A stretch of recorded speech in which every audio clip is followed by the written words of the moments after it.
بسم الله الرحمن الرحيم. السلام عليكم شباب، شلونكم؟ شلون صحتكم؟ والله اليوم جايبلكم فد شي خرافي كل معنى الكلمة، يعني حرب كارثة. يعني احنا عندنا الأول حيدر الله يخليه، هو بيته 10. ثاني حسام، راح اراويكم اياه. حسام، هذا حسام، هذا ماكس دفاعات بس مو كل شي ماكس. نخرج نعطل الهجوم الوهمي، نرجع إلى حسام نراويكم وياه بخطة الحرب. هاي خطة الحرب مالته، ممكن نقارنه ببيت 8 ماكس، بس نقارنه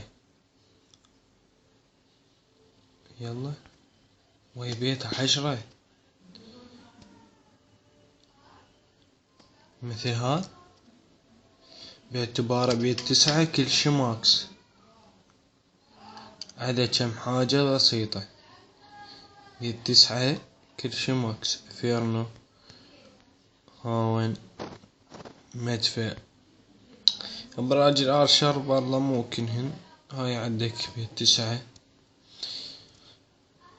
يعني هو اذا فكر يهجم علي بالاكس بوم ليفل 2 بليفل 1، افيرنوات 2. والله خلينا نشوف جيشه، ملك وملكة مع العلم. هوق ليفل ماكس، جولم ليفل 4. يعني هو اذا قرر يهجم علي بالونات يسقطه. يعني وين الموازنة يا كلاش؟ وين؟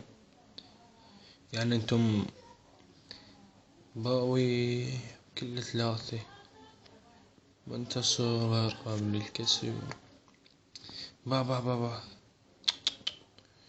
شنو هون؟ باوي شين لا عمي، سالفة مكيسة شباب. شو نسوي؟ هو هذا الحظ. رغم احنا شوفوا شباب، شوف سجل الانتصارات، كل الانتصارات، هاي شوفوا كل الانتصارات. شو نسوي؟ يلا الحمد لله والشكر، شكرا شباب.